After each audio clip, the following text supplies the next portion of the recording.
Welcome everyone, मैं Suresh Kumar, math निर्देशक। आज इलेक्ट्रिसिटी पे एक वीडियो और लेके आया हूँ। इसमें मैं आपको मोस्ट इम्पोर्टेंट परिभाषा रह गई है वो, और जो न्यूमेरिकल है इनके बारे में आपको बताऊंगा। तो शुरू करते हैं। सबसे पहले मैं जो दो डेफिनेशन हैं उनको क्लियर करवाऊंगा, उसके बाद बाकी के न्यूमेरिक जो रह गए हैं वो करूँगा। ठीक है, तो देखिए सबसे पहले क्या है, विद्युत ऊर्जा। एक्चुअल में ये मैंने वर्क पावर और एनर्जी वाले में भी बता दी, लेकिन इस चैप्टर की सिलेबस में भी है तो हमें इसमें करवाना पड़ेगा। ठीक है, तो विद्युत ऊर्जा क्या होती है? Electrical energy. Electrical energy English में इसको क्या कहेंगे? इलेक्ट्रिकल एनर्जी या फिर विद्युत ऊर्जा। क्या होती है विद्युत ऊर्जा? सबसे पहले मैं इसकी परिभाषा बताऊंगा आपको।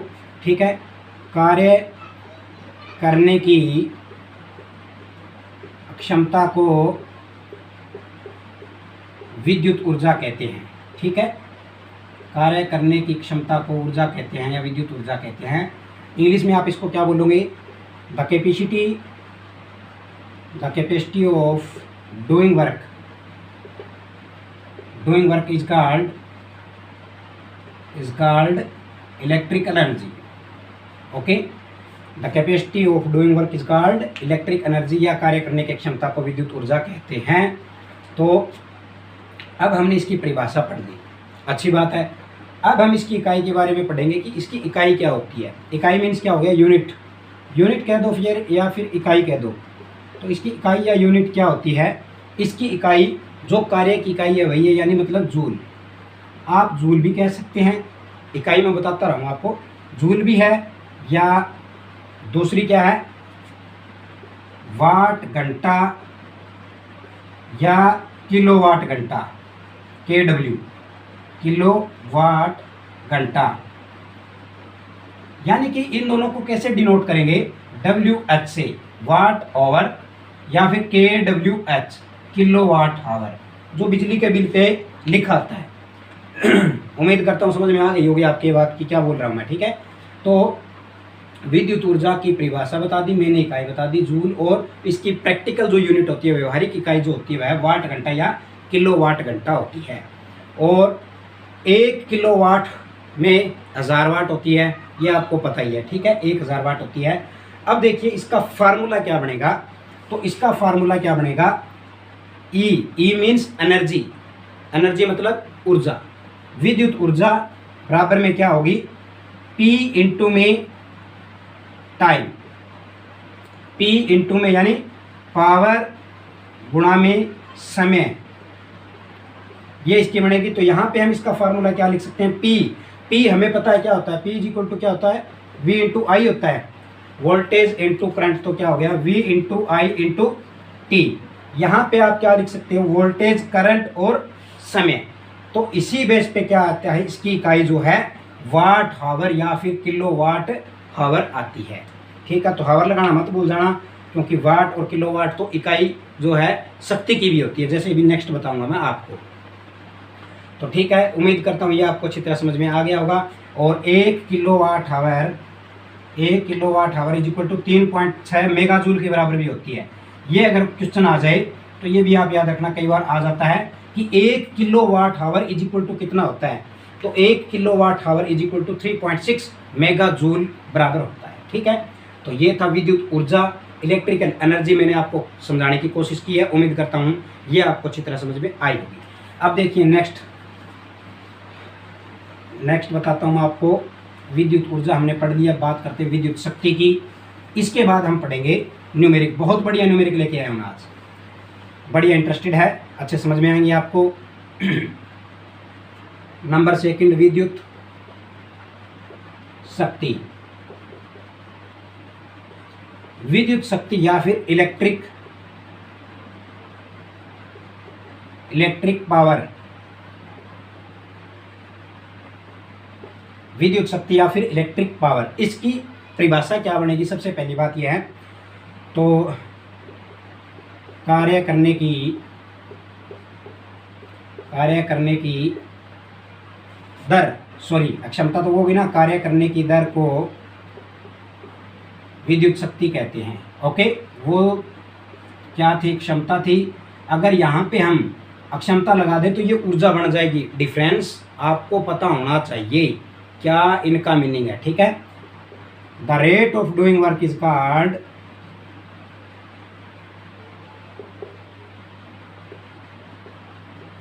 Electrical power. Okay, the rate of doing work is called electric power, the capacity is doing work is called electric energy. तो ये आपको याद रखना है, एक में क्षमता एक में दर है।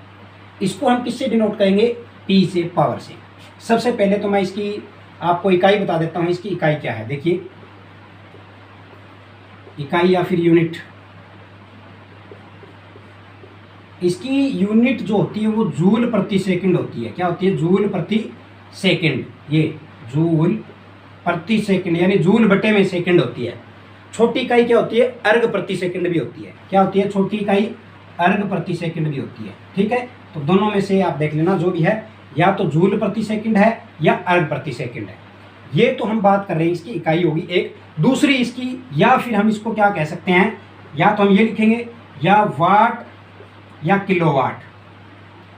किलोवाट ये भी होती है, ओके, यानी वाट भी होती है और KW किलोवाट भी होती है, दोनों ही होती है।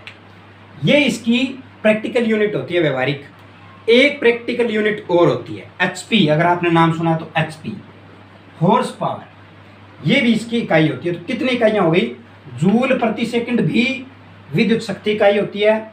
अर्ग प्रति सेकंड ये बड़ी होती है, ये छोटी होती है। अर्ग प्रति सेकंड भी विद्युत शक्ति की इकाई होती है। वाट या फिर किलोवाट ये भी विद्युत शक्ति की इकाई होती है, या फिर HP हॉर्स पावर ये भी विद्युत शक्ति की इकाई होती है। उम्मीद करता हूँ ये आपको अच्छी तरह समझ में आ गया होगा। मैंने जो इकाइयाँ बताई है बड़ी अच्छी तरह इनको याद रख लेना। अब देखिए क्या क्या इनमें रिलेशनशिप मैं बता देता हूँ। 1 किलोवाट यानी 1 किलोवाट इज इक्वल टू क्या हो गया? 1000 वाट, ठीक है। 1 किलोवाट किसके बराबर होता है? 1000 वाट की। अच्छा, 1 HP 1 horse power is equal to कितने वाट के बराबर होता है? ये पूछ रहा है। 1 horse power is equal to how many watt? तो 746 वाट ये भी होता है। लेकिन एक स्टूडेंट के मन में अभी भी आ रहा है कि जी 735 वाट भी होता है। आ रहा होगा आपके मन में, किसी न किसी के तो आ रहा होगा। तो 1 HP इज इक्वल टू 735.5 या फिर 736 भी बोल देते हैं इसको, ये वाट भी होता है। दोनों ही होती है। अब दोनों कैसे हो सकती है? आप कहोगे जी इसमें तो 11 का अंतर आ गया, यानी 10.5 का अंतर आ गया, ये कैसे 10.5 वाट का कहाँ से अंतर आया है? तो मैं आपको इससे पहली वीडियो जो वर्क पावर एनर्जी वाली बताई थी उसमें भी आपको समझाया था। एक्चुअल में हम ये बात कर रहे हैं ब्रिटिश प्रणाली की। जब ब्रिटिश प्रणाली में हम बात करेंगे then it will be 1 HP is equal to 746 watt, okay. और अगर हम मीट्रिक प्रणाली की बात करें, इन मीट्रिक प्रणाली में जो है मीट्रिक सिस्टम, उसमें 1 HP इज इक्वल टू 736 वाट या 735.5 वाट। तो ये आपको डिफरेंस आपको पता होना चाहिए। ब्रिटिश प्रणाली में ये होता है, मीट्रिक प्रणाली में ये होता है। ये इसकी इकाइयाँ होती है। तो ये बताइए कि इसकी परिभाषा, इकाई कितनी होती है, और ये HP आपको अच्छी तरह समझ में आया या नहीं आया? अगर ये चीज़ क्लियर हो गई है तो अब मैं बात करते हैं उसके फार्मूले की, ठीक है। तो इसको मैं क्लियर कर रहा हूँ, आप आसानी से दोबारा देख लेना, आराम से प्ले बैक करके, अगर नहीं समझ में आया थोड़ा सा, ठीक है। अब मैं बात करता हूँ कि इनकी फार्मूला। जी, विद्युत शक्ति जो होती है, पावर हम उसको बोलते हैं। P इज इक्वल टू क्या होता है? इसका फार्मूला क्या बनेगा? तो इसका फार्मूला क्या बनेगा? कार्य करने की दर। कार्य क्या हो गया? वर्क। वर्क अपॉन टाइम हो गया कि नहीं हो गया? कार्य करने की दर। कार्य करने की दर क्या हो गई? शक्ति हो गई। क्लियर? ये चीज़ आपको अच्छी तरह समझ में आ गई। लेकिन इसका फार्मूला क्या बन जाएगा? अब एक तो ये फार्मूला हो गया, दूसरा P इज इक्वल टू किसके इक्वल होता है? V इंटू आई भी होता है in electrical system. Electrical system में क्या होता है? Voltage into current. यहाँ पे ये V क्या हो गई? वोल्टेज, I क्या हो गया? करंट। इन दोनों की मल्टीप्लाई जो होती है वो विद्युत शक्ति के इक्वल ही होती है, ओके।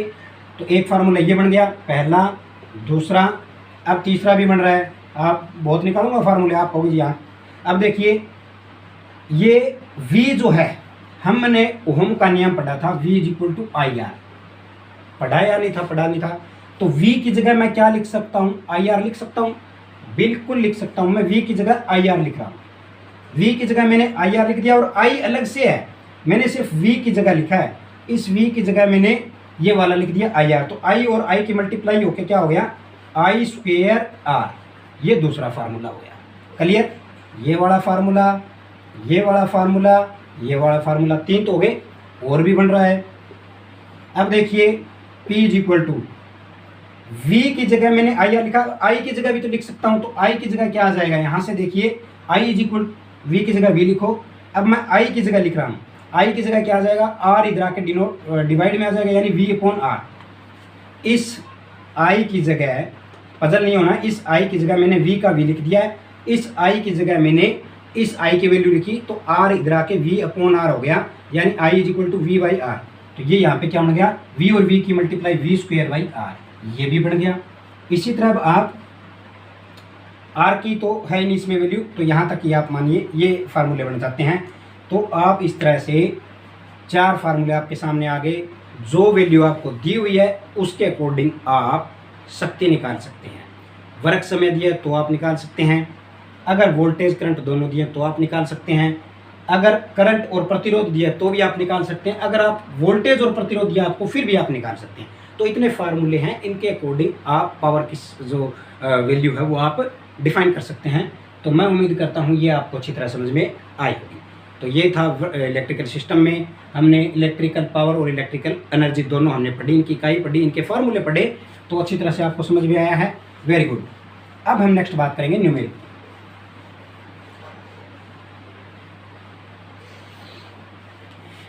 न्यूमेरिक मैं लिख के ले आया हूँ, 1 सेकेंड, एक पेज पे है। देखिए सबसे पहला न्यूमेरिक क्या है, एक विद्युत घंटी जी, एक विद्युत घंटी, एक विद्युत घंटी 1/2 एम्पियर का करंट एम्पियर पर बजती है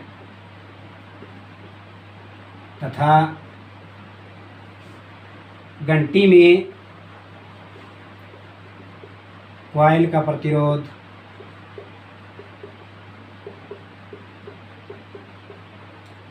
प्रतिरोध दे रखा है 36 ओम है।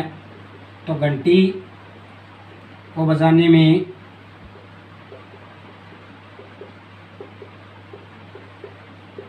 कितने वोल्टेज लगेगा वो ज्ञात करिए, वोल्टेज लगेगा। ठीक है, एक विद्युत घंटी है जो 1/2 एम्पियर करंट लेती है तब वह बजती है, और उसके अंदर जो प्रतिरोध है वो 36 ओम। हमें ज्ञात करनी है विद्युत घंटी कितने वोल्टेज पे बजेगी।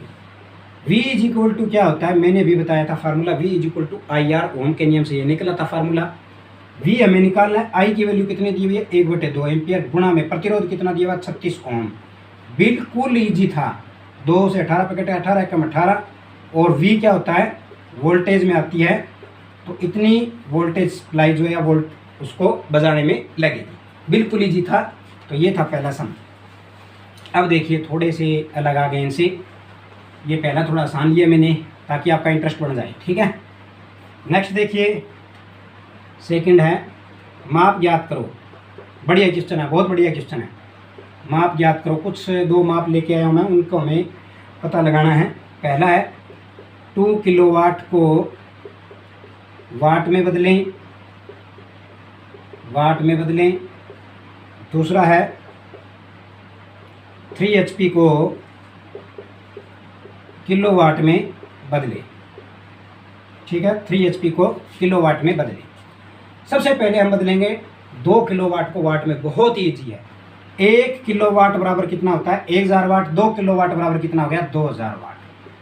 पहला उत्तर तो आ गया, क्योंकि 1 किलोवाट इज इक्वल टू होता है 1000 वाट, और 2 किलोवाट बराबर क्या हो गया डबल हो जाएगा। बिल्कुल ईजी था। अब इसमें बात करते हैं हम, तो हमने पढ़ा था 1 HP इज इक्वल टू 746 वाट, अभी भी पढ़ा था, ब्रिटिश प्रणाली की बात कर रहा हूँ मैं, हम इसको ब्रिटिश प्रणाली में डिफाइन करेंगे। तो 1 HP इज इक्वल टू 746 वाट है, तो 3 HP कितना हो गया, यानी 3 गुणा में 746 वाट। ठीक है, तो इसको ज्ञात करो। 6 3 18, 1 4 3 12, 1 13, 1 7 21 और 1 22। देखिए ये बन रहा है क्या, या गलत कर दिया, 6 3 18, 1 4 तिये 12 और 1 13, 1 और 7 तिये 21 और 1 22।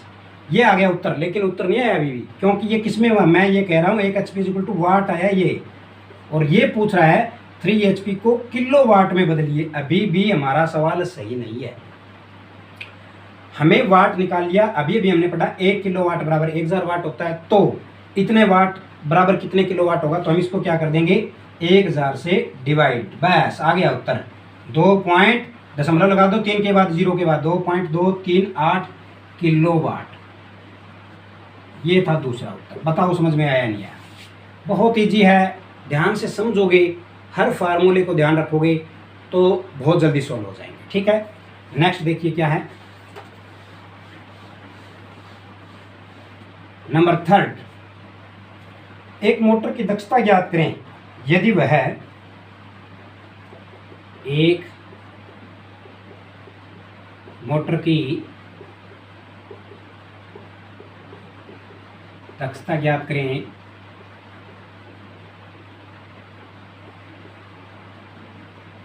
यदि वह 5 किलोवाट ग्रहण करती है और 4 HP देती है। 5 किलोवाट ग्रहण करती है तथा 4 HP देती है। ठीक है, एक मोटर है जिसकी इनपुट है 5 किलोवाट ग्रहण करती है वह, और आउटपुट वो दे रही है 4 HP, और ये कह रहा है इसकी याद करनी हमें एफिशिएंसी यानी दक्षता। तो सबसे पहली बात ये है, जो दक्षता होती है वह क्या होती है, दक्षता को हम इंग्लिश में क्या कहते हैं भाई, एफिशिएंसी क्या कहते हैं, एफिशिएंसी, और इसको नीटा से डिनोट करते हैं। तो ये दक्षता, एफिशिएंसी या फिर दक्षता, ठीक, सॉरी नीटा, ये क्या होती है, आउटपुट डिवाइड बाय इनपुट। किसी भी मशीन, किसी भी मोटर जनरेटर जब भी आप निकालोगे, किसी भी मशीन की दक्षता निकालते हो आप, फार्मूला क्या होगा, आउटपुट डिवाइडेड बाय इनपुट। उसने कितने आउटपुट हमें दी है, उसने कितने इनपुट उसने ली है, उन दोनों का रेशियो क्या जो आएगा दक्षता आएगी, और मल्टीप्लाई में अगर आप 100 कर दो तो यह दक्षता परसेंट में आएगी, एफिशिएंसी परसेंट में आएगी। ओके, तो हम यहाँ एफिशिएंसी परसेंट में निकालेंगे। सबसे पहली बात ये है आउटपुट इसकी कितनी है ये, और इनपुट कितनी है ये। तो इनपुट यहाँ लिख दीजिए, इनपुट और आउटपुट। इनपुट है 5 kW और आउटपुट है 4 HP, बिल्कुल। अब देखिए आप इसको कैसे सोल्व करोगे। सबसे पहले तो इसकी इकाइयाँ अलग अलग है, इसको एक में कन्वर्ट कीजिए। हम इसको भी वाट में कर लेते हैं, इसको भी वाट में कर लेते हैं, ठीक है। तो 5 किलोवाट इज इक्वल टू क्या हो जाएगा, 5000 वाट, क्योंकि 1 किलोवाट बराबर 1000 वाट होता है। तो 5 किलोवाट बराबर 5000 वाट, कोई इशू नहीं है, समझ में आ गया आपको, ठीक है। 4 HP, 1 HP बराबर कितना होता है, मैंने भी बताया था 746 वाट। तो 4 HP इज इक्वल टू कितना हो जाएगा, 4 से मल्टीप्लाई कर दो, 4 गुना में 746, कितना आ जाएगा, 6 चौक 24, 2 746 है ना, हाँ 6 चौक 24, 2 4 चौक 16 और 2 18, कितने बच गए, 1 7 चौक 28 और 1 29, ये वाट आ गए। अब बताओ दोनों ही वाट में आ गई ना। अब हम लिख सकते हैं, तो इसकी आउटपुट कितनी है, आउटपुट है 2984 बटे में इनपुट कितनी है 5000। आगे क्या है, वाट बटे में वाट, और गुणा में क्या कर दिया मैंने, प्रतिशत में निकालने के लिए 100। सबसे पहले वाट से वाट कैंसिल, दूसरी बात 2 0 से 2 0 कैंसिल, क्या बच गया 2984 बटे में 50। इसको आप कैलकुलेट कर लेना, जो भी आएगा वह परसेंट में आएगा। दक्षता की कोई भी इकाई नहीं होती है, एफिशिएंसी की कोई इकाई नहीं होती, वह सिर्फ परसेंटेज में होती है। बताओ समझ में आया नहीं आया। दक्षता की कोई भी इकाई नहीं होती है, वह सिर्फ और सिर्फ किस में आएगी, प्रतिशत में आएगी। तो इस तरह से आप एक मोटर जिसकी हमें दक्षता निकालनी है, इनपुट हमें दी है, आउटपुट हमें दिया, तो हम उसकी एफिशिएंसी आराम से निकाल सकते हैं आसानी से। लेकिन हमें ये पता होना चाहिए उसकी जो यूनिट है आउटपुट की और इनपुट की, उसमें एक ही यूनिट में कन्वर्ट कर लेना है। उसके बाद हम फार्मूला हमारे पास है आउटपुट बटे में इनपुट, उससे दक्षता निकलेगी। प्रतिशत में निकालना है तो गुणा में 100 कर देना। इसको अब आप भाग करके देखोगे तो वो जो भी आंसर आएगा वह आपका किस में आएगा, परसेंटेज में आएगा। Okay, very good. नेक्स्ट देखिए क्या है।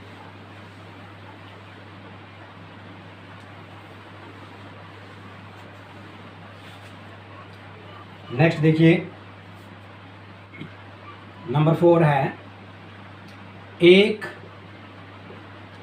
फिल्टर का प्रतिरोध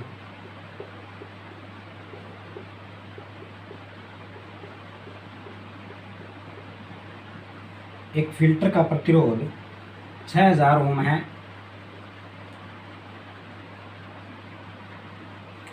करंट 0.2 एम्पियर है। तो आवश्यक पावर या शक्ति ज्ञात करें।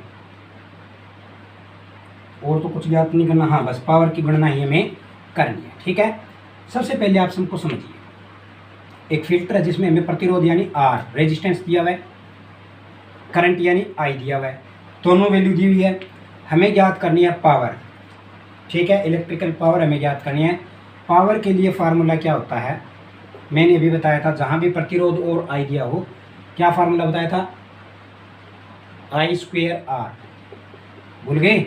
अगर आपको याद न रहे तो P = V × I याद रखो आप। यहाँ पे I R और ये दिया वोल्टेज नहीं दिया तो वोल्टेज को कन्वर्ट कर दो I × R में × I, और I क्या हो गया स्क्वायर और R, यानी P = क्या हो गया IR। ऐसे आप निकाल लेना। तो अब I की वैल्यू कितनी है, 0.2 गुणा में 0.2, I² का मतलब तो यही हो गया। R कितना दिया हुआ है, 6000। अब इनकी दशमलव खत्म करो, एक के बाद है और 2 के बाद है, यानी बटे में 10 एक के बाद थी तो मैंने 1 खत्म कर दी, 1 2 हो गई खत्म। 2 दूनी 4 आ गया, 4 गुणा में 60 आ गया, 60 चौके 6 चौक 24, 240। पावर है किस में आएगी, अभी बताया था किस में आएगी, वाट। 240 वाट इसका उत्तर आ जाएगा। ठीक है, तो अगर आप इसको किलोवाट में कन्वर्ट करना तो डिवाइड बाई 100 कर देना, 1000 कर देना, 1000, यानी 0.240 किलोवाट आ जाएगी। अगर आपको किलोवाट में कन्वर्ट करना है तो इस तरह से आप पावर निकाल सकते हैं। तो उम्मीद करता हूँ ये आपको अच्छी तरह समझ में आ गया होगा। नेक्स्ट अब देखिए, बढ़िया क्वेश्चन है। एक और एक चित्र दिया हुआ है, उसमें हमें प्रतिरोध निकालना है। चित्र क्या है देखिए, हाँ जी, एक प्रतिरोध दिया है, यहाँ भी दिया है।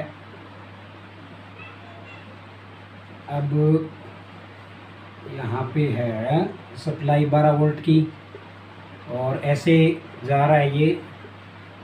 तो अब बताइए, इसमें ये पूछ रहा है कुल प्रतिरोध ज्ञात करें। इसके अंदर हमें कुल प्रतिरोध ज्ञात करें। कुल प्रतिरोध कहाँ हो गया, ये A है पॉइंट, ये B पॉइंट है, ये C पॉइंट है। तो कुल प्रतिरोध कौन सा हो गया, A से लेके C तक ये तीनों प्रतिरोध जहाँ आएंगे वह हमारा कुल प्रतिरोध हो जाएगा। ठीक है, कुल प्रतिरोध कैसे ज्ञात करोगे आप, A और C का = अब आप एक चीज़ और देखिए, यहाँ पे आपको दिखाई दे रहा है एक प्रतिरोध और ये दोनों किसमें हैं, सर्किट के पैरेलल में हो गए, और ये एक अलग है। तो हम इसमें कौन सा फार्मूला लगाएं, मैंने आपको 2 फार्मूले बताए थे। एक तो होता है श्रेणी क्रम का, एक होता है समांतर क्रम का। तो सबसे पहले अगर हम एक काम करते हैं, इसमें वैल्यू भी दी हुई है, सॉरी वैल्यू मैंने लिखी नहीं है, इसकी वैल्यू देख लेता हूँ मैं कितनी है। इसकी वैल्यू दी हुई है 3 ओम, 6 ओम और 5 ओम। ठीक है, इनकी 3 ओम, 6 ओम और 5 ओम है, 3 ओम, 6 ओम और 5 ओम, ये वैल्यू दी हुई है। ये भूल गया था मैं लगानी। अब देखिए आप, हम सबसे पहले क्या करेंगे, जो ये 2 हैं इनको हम समांतर क्रम में हैं, सबसे पहले हम इनको निकाल लेंगे। उसके बाद जो ये आएगा वो इसके श्रेणी क्रम में हो जाएगा कि नहीं हो जाएगा, तो हम इसका और जो इन दोनों को आएगा उसका श्रेणी क्रम में निकाल लेंगे, तो कुल प्रतिरोध हमारे पास आ जाएगा, कोई इश्यू नहीं है। तो सबसे पहले हम इनका निकालते हैं 3 ओम का और 6 ओम का। समांतर क्रम है ये दोनों, तो समांतर क्रम में कैसे निकालते हैं, 1/RT यहाँ लिख देता हूँ, इधर 1/RT 1/R1 प्लस 1/RT, यानी 1/RT मतलब total resistance. 1/RT is equal to, पहला प्रतिरोध कितना है 3, दूसरा कितना है 6, 3 और 6 का लघुत्तम एलसीएम आप ले, वो कितना आया 3 दूनी 6, 3 6 आया। ठीक है, निकाल लोगे, कोई दिक्कत नहीं है। 3 और 6 का तो 6 ही आएगा, आपको पता ही है। अगर नया पता चले तो ऐसे निकाल लिया करो, मेथड मैंने बहुत बार बता दिया आपको। 3 दूनी 6, ठीक है। अब देखिए, पहले इसको इससे डिवाइड करो, 3 दूनी 6, 2 आया, उस 2 की ऊपर वाले से मल्टीप्लाई करो, 2 एकम 2, निशान है वो निशान लगा दो, प्लस है प्लस, माइनस है माइनस, 6 एकम 6, 1 आया, 1 और 1 एकम 1 आ गया। ठीक है, तो यहाँ 1 लिख दो, 2 और 1 3/6 ओम आ गया। अब ये कुल प्रतिरोध नहीं है अभी भी, ये ध्यान से देखिए, 1/RT है, तो मैं इसको क्या करूँगा, कुल प्रतिरोध निकालने के लिए इसको पलट दूंगा, RT/1 कर दूंगा। तो RT/1 1 से भाग करूंगा तो यही आएगा, RT इज इक्वल टू, जब ये पलटा तो इधर वाली वैल्यू भी क्या हो जाएगी, पलट जाएगी, यानी 6/3 हो जाएगा, 3 दूनी 6, तो यानी कितना आ गया 2 ओम आ गया। कहने का मतलब RT ये वाली वैल्यू कितनी आ गई, 2 ओम आ गई। इन दोनों को जोड़ने पे 2 ओम आ गया। ये बात मैंने बहुत बार बताई है, जब भी हम प्रतिरोध को समांतर क्रम में जोड़ेंगे उसकी कुल वैल्यू घटेगी। यहाँ पे ध्यान से देखिए, 3 ओम और 6 ओम तो 9 ओम हो गया, लेकिन निकला कितना 2 ओम, क्योंकि समांतर क्रम में उसकी वैल्यू घटेगी। ठीक है, तो यहाँ पे इसकी वैल्यू कितनी आ गई, 2 ओम। मैं लिख देता हूँ साइड में, 2 ओम। इस पूरे की वैल्यू आ गई 2 ओम। ठीक है, अब देखिए ये वाला प्रतिरोध 2 ओम है और ये वाला 5 है, तो अब हम इसको श्रेणी क्रम में जोड़ देंगे। श्रेणी क्रम में कैसे जुड़ता है, RT total resistance R1 plus R2, okay. R1 कितना है 5 ओम, R2 अभी भी निकला 2 ओम, 5 और 2 कितने हुए 7 ओम। यानी कि मतलब क्या है, इस सर्किट में कुल ओम कितना है, कुल प्रतिरोध कितना है 7 ओम है। तो ये थे कुछ क्वेश्चन, ये कुछ परिभाषाएं थी, इसमें मैंने 2 बताई है, उनकी इकाई बताई है, उनके फार्मूले बताए हैं, कैसे उनको निकालना है, किस तरह के सवाल आ सकते हैं। एक वीडियो मैंने पहले भी बनाई थी, अभी इसमें दूसरे में समझाया, अच्छी तरह आपको कोशिश की है मैंने समझाने की। तो उम्मीद करता हूँ इस टाइप के जब भी क्वेश्चन आएंगे तो आप आसानी से इसको सॉल्व कर लेंगे, निकाल लेंगे। अगर ये वीडियो आपको अच्छी लगी है तो इसे लाइक करें, अधिक से अधिक शेयर करें और हमारे चैनल को सब्सक्राइब करते हुए बेल आइकन को ज़रूर दबा दें। धन्यवाद।